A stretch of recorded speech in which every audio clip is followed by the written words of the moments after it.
Hi guys, my name is Neha. आशा करती हूँ कि आपको हमारी वीडियोस पसंद आ रही होंगी।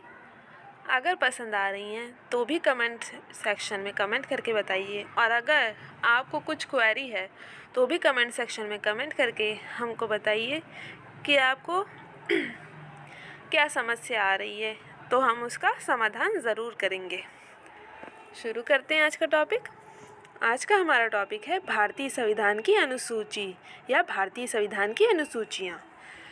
अगर ये पूछा जाए कि मूल संविधान में टोटल कितनी अनुसूचियाँ थीं, तो कहेंगे 8, क्योंकि मूल संविधान में जब 26 जनवरी 1950 को संविधान लागू हुआ था उस समय केवल 8 अनुसूचियाँ हमारे संविधान में थी, जो बढ़कर अब टोटल 12 हो चुकी हैं।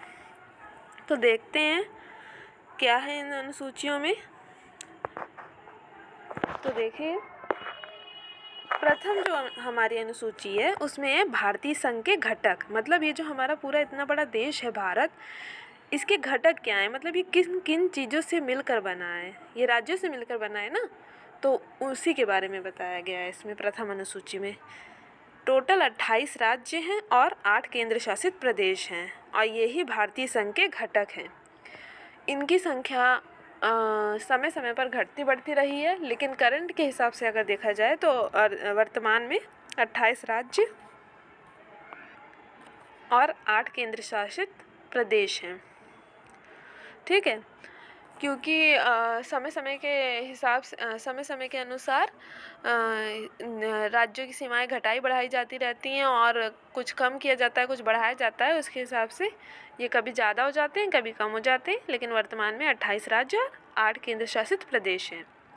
नोट में क्या है, संविधान के 69वें संशोधन द्वारा दिल्ली राष्ट्रीय राजधानी क्षेत्र घोषित, यानी कि दिल्ली एनसीआर। दिल्ली एनसीआर आपने कई बार न्यूज़ में भी सुना होगा, दिल्ली एनसीआर, पर शायद आप उसके बारे में जानते नहीं होंगे कि क्यों दिल्ली के आगे एनसीआर लगाया जाता है। एनसीआर का ही राष्ट्रीय राजधानी क्षेत्र का को ही इंग्लिश में एनसीआर कहते हैं, मतलब नेशनल कैपिटल रीजन। तो संविधान के 69वें संशोधन द्वारा दिल्ली को राष्ट्रीय राजधानी क्षेत्र बनाया गया, या Delhi NCR, national capital region. Okay, आशा करती हूँ आप लोग को क्लियर हो गया होगा ये चीज़। द्वितीय अनुसूची में क्या है, द्वितीय अनुसूची में वेतन भत्ते और पेंशन है। किनके? विभिन्न पदाधिकारियों के। विभिन्न पदाधिकारियों में कौन कौन आता है? राष्ट्रपति, उपराष्ट्रपति, प्रधानमंत्री, राज्यसभा के अध्यक्ष, उपाध्यक्ष, या फिर कहें राज्यसभा के अध्यक्ष सभापति को कहते हैं, और उपाध्यक्ष उपसभापति को, लोकसभा के अध्यक्ष उपाध्यक्ष, विधानसभा के अध्यक्ष उपाध्यक्ष, विधान परिषद के उपाध्यक्ष अध्यक्ष, और इसके अलावा उच्चतम न्यायालय के न्यायाधीश और उच्च न्यायालय के न्यायाधीश, ये सब पदाधिकारियों की श्रेणी में आते हैं। और इन्हीं के वेतन भत्ते और पेंशन के बारे में द्वितीय अनुसूची में बताया गया है कि इनका कितना वेतन होगा, क्या कौन कौन से भत्ते होंगे, कितनी पेंशन होगी, ये अनुसूची 2 में बताया गया है। फिर देखिए आगे तृतीय अनुसूची में क्या है। तृतीय अनुसूची में विभिन्न पदाधिकारियों द्वारा पद ग्रहण के समय ली जाने वाली शपथ है। ठीक है, मतलब शपथ ग्रहण समारोह के बारे में आप जान ही रहे होंगे। जब भी कोई भी विधानसभा चुनाव होता है या लोकसभा चुनाव होता है, तो शपथ ग्रहण समारोह होता है। किसी भी अधिकारी को पद देने से पहले उसका शपथ ग्रहण समारोह करवाया जाता है, जो उसके पद की निष्ठा के लिए आवश्यक होता है। जैसे कि अगर लोकसभा चुनाव होता है तो सबसे पहले प्रधानमंत्री जाके शपथ लेते हैं, और उसके बाद अन्य मंत्री जो होते हैं वो शपथ लेते हैं। ऐसी विधानसभा चुनाव में भी पहले मुख्यमंत्री शपथ लेते हैं, फिर अन्य मंत्री भी शपथ लेते हैं। तो ये तृतीय अनुसूची में विभिन्न पदाधिकारियों द्वारा पद ग्रहण के समय ली जाने वाली शपथ है कि कैसी वो शपथ लेंगे। सबका अपने अपने काम के हिसाब से शपथ ग्रहण अलग अलग होता है। ठीक है, आगे देखते हैं। चौथी अनुसूची में विभिन्न राज्यों और संघीय क्षेत्रों की राज्यसभा में प्रतिनिधित्व का विवरण है। मतलब आप जानते होंगे कि अगर हम उत्तर प्रदेश की बात करें तो देश के सभी राज्यों में से सबसे ज़्यादा राज्यसभा सीटें उत्तर प्रदेश की हैं, टोटल 31। ऐसी ही विभिन्न राज्यों की राज्यसभा सीटें होती हैं। मतलब राज्यसभा कैसे बनती है? राज्य की सभा। राज्यसभा किन दो शब्दों से मिलकर बना है? राज्य प्लस सभा। शायद आप नहीं जानते होंगे, लेकिन आज आपको क्लियर हो जाएगा ये चीज़। राज्यसभा राज्य प्लस सभा से मिलकर बना है। मतलब राज्यसभा राज्यों के ही प्रतिनिधित्व कुछ जाते हैं, विभिन्न राज्यों के जनसंख्या के अनुसार। जैसे जिस राज्य की जनसंख्या रहती है उसी हिसाब से वहाँ पर प्रतिनिधि होते हैं, और उतनी संख्या में जनसंख्या के हिसाब से प्रतिनिधि राज्यसभा में नियुक्त होते हैं। तो सबसे ज़्यादा जनसंख्या के अनुसार हमारा भारत का सबसे बड़ा राज्य उत्तर प्रदेश है, इसलिए सबसे ज़्यादा सीटें भी राज्यसभा की उत्तर प्रदेश में ही है, टोटल 31 है। इसलिए क्या कहते हैं, राज्यों में राज्यसभा में प्रतिनिधित्व राज्यों और संघीय क्षेत्रों का, ठीक है, ये चौथी अनुसूची में दिया गया है। विभिन्न राज्यों और संघीय क्षेत्रों की राज्यसभा में प्रतिनिधित्व का विवरण है कि कितने कैसे किस तरह से वो प्रतिनिधित्व करेंगे राज्यसभा में। तो ये जनसंख्या के अनुसार ही होता है कि जिस राज्य की जितनी ज़्यादा जनसंख्या रहेगी उस हिसाब से वहाँ के प्रतिनिधि उतने ज़्यादा रहेंगे, जिसकी कम रहेगी उस हिसाब से उसके प्रतिनिधि उतने कम रहेंगे, ठीक है। ये चौथी अनुसूची में दिया गया है। फिर पांचवी अनुसूची में क्या है? विभिन्न अनुसूचित क्षेत्रों और अनुसूचित जनजाति के प्रशासन और नियंत्रण के बारे में उल्लेख है पांचवी अनुसूची में। मतलब जो अनुसूचित क्षेत्रों और अनुसूचित जनजाति के प्रशासन, अनुसूचित जाति और अनुसूचित जनजाति के प्रशासन और नियंत्रण के बारे में इसमें उल्लेख किया गया है कि कैसे इनका प्रशासन होगा, किस तरह से। जैसे आपको पता होगा कि ये जो अनुसूचित जाति और अनुसूचित जनजाति यानी कि scheduled tribes, schedule caste and schedule tribes का कैटेगरी जो है, उनके ऊपर कैसे प्रशासन होगा, उनके लिए क्या विशेष अधिकार होंगे, उन पर कैसे नियंत्रण होगा, इसके बारे में। और अनुसूचित क्षेत्र भी कुछ होते हैं, जैसे जहाँ पर कोई क्षेत्र विशेष ऐसा होता है जहाँ पर सिर्फ अनुसूचित जातियाँ ही रहती हैं, तो इसके बारे में उल्लेख पांचवी अनुसूची में हुआ है। आगे बढ़ते हैं। छठी अनुसूची। छठी अनुसूची में क्या है? ATMM, ये शॉर्ट ट्रिक है याद रखने की, ATMM। असम, त्रिपुरा, मेघालय, मिजोरम राज्यों के जनजाति क्षेत्रों के प्रशासन के बारे में प्रावधान है इसमें, ठीक है। मतलब जैसे कि आपको पता ही है मैंने आपको राज्यों के मैंने आपको रियासतों के विलयकरण के बारे में बताया था, उसमें से जम्मू कश्मीर भी एक राज्य था। आपको पता है इसमें 370 धारा लगी हुई थी जो विशेष अधिकार उसको देती थी। उसी प्रकार और भी कई राज्य थे जिसमें थोड़ी कम सुविधाएं दी गई थी, लेकिन सुविधाएं अतिरिक्त उनको भी दी गई थी, जिसमें से ये राज्य भी हैं, असम, त्रिपुरा, मेघालय और मिजोरम।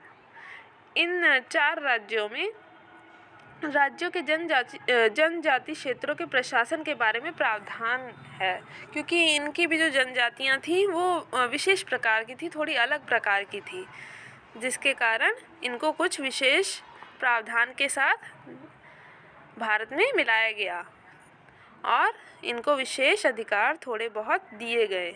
जम्मू कश्मीर वाला ज़्यादा था, इस वजह से उसको ज़्यादातर लोग जानते हैं, उसमें ज़्यादा कंडीशंस थी, इस वजह से उसके लिए एक पूरा अनुच्छेद था हमारे संविधान में, इस वजह से ये सब जानते हैं।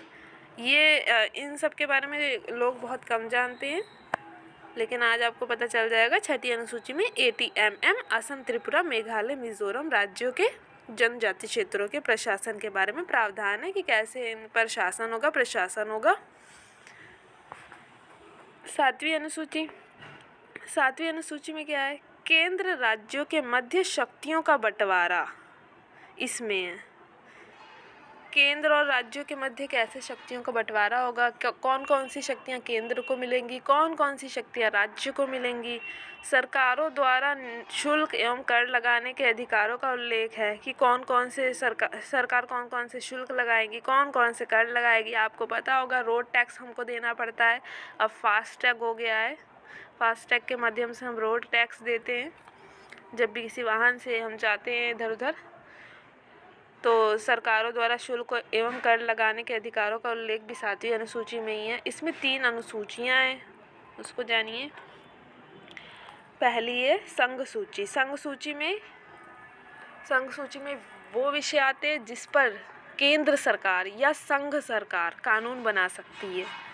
ठीक है, मतलब केंद्र सरकार जिन विषयों पर कानून बना सकती है वो संघ सूची में आते हैं। संविधान लागू होने के समय इसमें 97 विषय थे, मतलब केंद्र सरकार के पास कानून बनाने के लिए 97 विषय थे कि वो उसके अधिकार क्षेत्र में जो आते थे केंद्र सरकार के। पर वर्तमान में संघ सूची में 100 विषय हो गए, मतलब 3 विषय बढ़ गए हैं जिस पर केंद्र या फिर संघ कानून बनाएगी। कौन कौन से मुख्य देख लेते हैं। देश की प्रतिरक्षा, विदेशी मामले, युद्ध एवं शांति, रेल, डाक, तार, मुद्रा बैंकिंग, परमाणु शक्ति एटसेट्रा, इन सब पर संघ सूची में या केंद्र सरकार कानून बनाती है। अब देखिए आगे राज्य सूची में कौन कौन से विषय आते हैं। राज्य सूची पहली बात है होती क्या है। राज्य सूची जिस पर राज्य सरकार कानून बनाती है, लेकिन कभी कभी ऐसी स्थितियां आ जाती है जब केंद्र सरकार को कानून बनाना पड़ता है। राज्य सूची के विषयों पर कानून केंद्र सरकार केवल तब बनाती है जब राज्य सूची राज्य सूची खुद चाहती है कि केंद्र सरकार उस पर कानून बनाए, तब राज्य सूची पर केंद्र सरकार राज्य सूची के विषयों पर केंद्र सरकार कानून बना सकती है। इसमें संविधान लागू होने के समय 66 विषय थे और वर्तमान समय में 61 विषय, मतलब 5 विषय इसमें कम हुए हैं। अब इसमें कौन कौन सी चीज़ें आती हैं। शांति और व्यवस्था, पुलिस, जेल, स्थानीय शासन, कृषि, जन स्वास्थ्य, राज्य के अंदर होने वाला व्यापार, न्याय विभाग एटसेट्रा, ये सब राज्य सूची के विषय हैं। अब देखिए समवर्ती सूची में क्या क्या आता है। समवर्ती सूची पहली बात है होती क्या है। समवर्ती सूची एक ऐसी सूची होती है जिस पर केंद्र और राज्य दोनों मिलकर कानून बनाते हैं। मतलब ये कुछ ऐसे विषय हैं जिस पर केंद्र और राज्य दोनों को मिलकर कानून बनाना आवश्यक होता है, क्योंकि ये दोनों के अंतर्गत आते हैं, इस वजह से। लेकिन अगर ये हो कि कोई किसी टॉपिक पर दोनों केंद्र और राज्य दोनों मिलकर कानून बना रहे हैं और दोनों के बीच विवाद हो गया, तो जो केंद्र सरकार ने उस विषय पर कानून बनाया होगा वही मान्य होगा। और ऐसी स्थिति में राज्य सरकार या राज्य सरकार द्वारा जो कानून बनाया गया होगा उस विषय पर वो निरस्त या निलंबित हो जाएगा, क्योंकि राज्य केंद्र से बड़ा नहीं है। तो केंद्र जो कानून बनाएगी, अगर विवाद हो गया उस पर कि केंद्र चाह रही है कि हम नहीं इस विषय पर ये कानून बनेगा और राज्य सरकार चाह रही है कि नहीं इस विषय पर ये कानून बनेगा, अगर इनमें कोई विवाद हुआ तो केंद्र सरकार जिस पक्ष को समर्थन करती है वही मान्य होगा। इसमें क्या है, इसके संविधान लागू होने के समय विषय 47 थे और वर्तमान में इसके टोटल विषय 52 हैं, यानी कि 5 इसमें बढ़ गया है। अब देखिए इसमें क्या क्या आती हैं। दीवानी और फौजदारी। दीवानी सिविल कोर्ट और फौजदारी क्रिमिनल कोर्ट से। आपको बता दूं मैं कि सिविल कोर्ट वो वाला कोर्ट होता है जहाँ पर नॉर्मल जो केसेस आते हैं, जैसे तलाक, शिक्षा, ये सब केसेस दीवानी कोर्ट या फिर सिविल कोर्ट के होते हैं। और फौजदारी यानी कि क्रिमिनल कोर्ट के कौन कौन से मामले होते हैं, जैसे हत्या, अब आपराधिक मामले इसमें आते हैं, हत्या, खून खराबा, ये सब फौजदारी में आते हैं। कानून एवं प्रक्रिया, विवाह तथा तलाक, देखिए मैंने आपको अभी बताया, और ये देखिए यही चीज़ें इसमें, कानून एवं प्रक्रिया, विवाह तथा तलाक, शिक्षा, आर्थिक नियोजन, बिजली, समाचार पत्र, श्रमिक संघ, वन एटसेट्रा, ये सब समवर्ती सूची में आते हैं। अब देखिए 8वीं अनुसूची में क्या है। 8वीं अनुसूची, इसमें भारत की 22 भाषाओं का उल्लेख किया गया है। मूल रूप से 8वीं अनुसूची में 14 भाषाएं थी, मतलब जब संविधान लागू हुआ था उस समय केवल 14 भाषाएं 8वीं अनुसूची में सम्मिलित थीं। धीरे धीरे बढ़ते बढ़ते ये 22 हो गई। कौन कौन सी भाषाएं कब बढ़ी, ये सवाल किसी भी प्रकार के एग्ज़ाम के लिए अति महत्वपूर्ण है, जो आपको बिल्कुल अच्छे से याद होना चाहिए।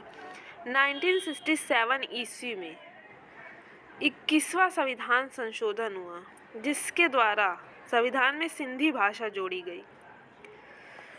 फिर 1992 ईस्वी में 71वां संविधान संशोधन हुआ, जिसके द्वारा कोंकणी, मणिपुरी और नेपाली भाषा संविधान में जोड़ी गई, या संविधान के 8वीं अनुसूची में जोड़ी गई। इसकी शॉर्ट ट्रिक है मनका। मनका मतलब म से मणिपुरी, न से नेपाली और क से कोंकणी।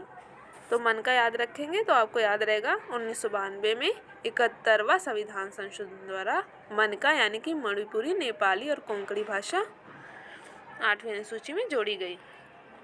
इसके अलावा 2003 ईस्वी में 52वां संविधान संशोधन द्वारा मैथिली, संथाली, डोगरी, बोडो संविधान में शामिल की गई।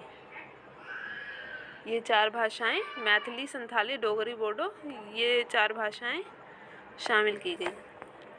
आगे देखते हैं 9वीं अनुसूची। 9वीं अनुसूची में क्या है? संविधान में यह अनुसूची प्रथम संविधान संशोधन अधिनियम 1951 ईस्वी द्वारा जोड़ी गई।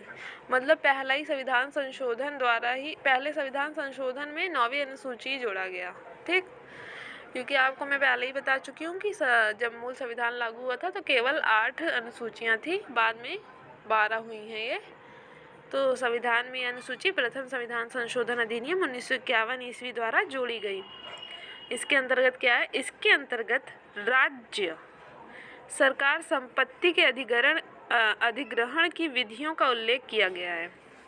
इसमें सम्मिलित विषयों को न्यायालय में चुनौती नहीं दी जा सकती। वर्तमान में इस अनुसूची में 284 अधिनियम है। ठीक है, इसके अंतर्गत क्या है? इसके अंतर्गत राज्य द्वारा संपत्ति के अधिग्रहण, मतलब अगर राज्य किसी की संपत्ति का अधिग्रहण की विधियों का उल्लेख किया गया कि कैसे कोई राज्य किसी की संपत्ति के अधिग्रहण कर सकता है। इसमें सम्मिलित विषयों को न्यायालय में चुनौती नहीं दी जा सकती। इसमें अगर ऐसा है कि किसी की संपत्ति, अब आपको पता है कि मौलिक अधिकारों से संपत्ति का अधिकार निष्कासित कर दिया गया है, केवल इसी के कारण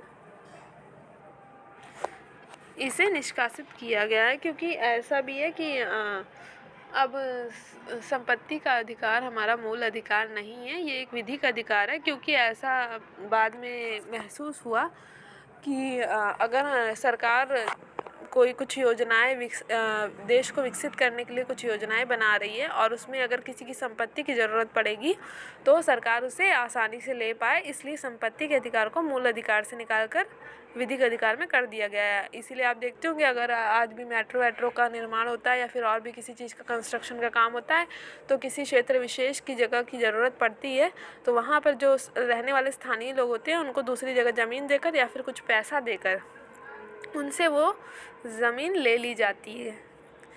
ठीक है, तो वही है इसके अंतर्गत राज्य द्वारा संपत्ति के अधिग्रहण की विधियों का उल्लेख किया गया है। इसमें सम्मिलित विषयों को न्यायालय में चुनौती नहीं दी जा सकती। इसीलिए चुनौती नहीं दी जा सकती क्योंकि ये राज्य या फिर देश के विकास के लिए आवश्यक होता है। वर्तमान में इस अनुसूची में 284 अधिनियम है। यानी कि टोटल 284 अधिनियम है।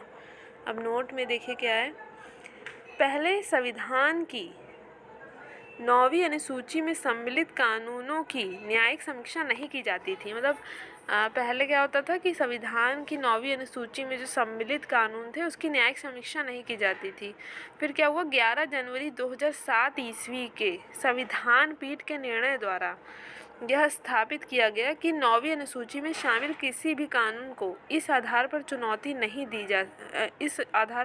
दी जा सकती है कि वह मौलिक अधिकारों का उल्लंघन करता है तथा उच्चतम न्यायालय इन कानूनों की समीक्षा कर सकता है। मतलब जैसा कि मैंने अभी आपको ऊपर बताया कि इसमें दिया था ना 9वीं अनुसूची में कि इसमें सम्मिलित विषयों को न्यायालय में चुनौती नहीं दी जा सकती, लेकिन ये चीज़ पहले थी कि पहले संविधान में 9वीं अनुसूची में सम्मिलित कानूनों को न्यायिक समीक्षा नहीं की जाती थी, मतलब न्यायालय में ये मामला नहीं जाता था। लेकिन अब ऐसा नहीं है, 11 जनवरी 2007 से ऐसा नहीं है। 11 जनवरी 2007 से संविधान पीठ के निर्णय द्वारा यह स्थापित किया गया कि 9वीं अनुसूची में शामिल किसी भी कानून को इस आधार पर चुनौती दी जा सकती है। किस आधार पर चुनौती दी जा सकती है, किस आधार पर इसको न्यायालय में ले जाया जा सकता है कि वह मौलिक अधिकारों का उल्लंघन करता है, कि वो मौलिक अधिकारों का उल्लंघन कर रहा है किसी, तथा उच्चतम न्यायालय इन कानूनों की समीक्षा कर सकता है और उच्चतम न्यायालय इन कानूनों की समीक्षा कर सकता है। ठीक है, मतलब आप समझ रहे हैं। ये 9वीं अनुसूची कब आई थी? अब देखिए आप थोड़ा दूर दृष्टि लगाइए, देखिए इसमें क्या छुपा है। ये 9वीं अनुसूची 1951 में आई थी और 1951 में जो हमारा संपत्ति का अधिकार था ये विधिक अधिकार नहीं बना था। ठीक है, और संपत्ति का अधिकार विधिक अधिकार कब बना? संपत्ति का अधिकार बना 44वें संविधान संशोधन 1978 द्वारा विधिक अधिकार बना। ठीक है, और ये कब हुआ कि ये मौलिक अधिकारों का उल्लंघन करता है तो इस आधार पर न्यायालय इन कानूनों की समीक्षा कर सकता है। ये हुआ है 11 जनवरी 2007।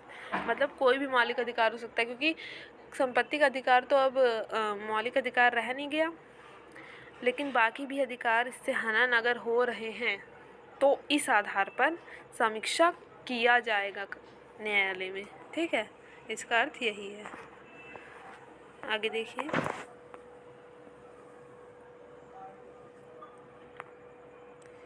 दसवीं अनुसूची में क्या है? 10वीं अनुसूची में 52वां संविधान संशोधन 1985 द्वारा जुड़ा। ये 10वीं अनुसूची 52वां संविधान संशोधन हुआ, उसके 1985 द्वारा ये संविधान में जोड़ा गया। इसमें क्या है, दल बदल संबंधी प्रावधान आप देखते होंगे आज भी।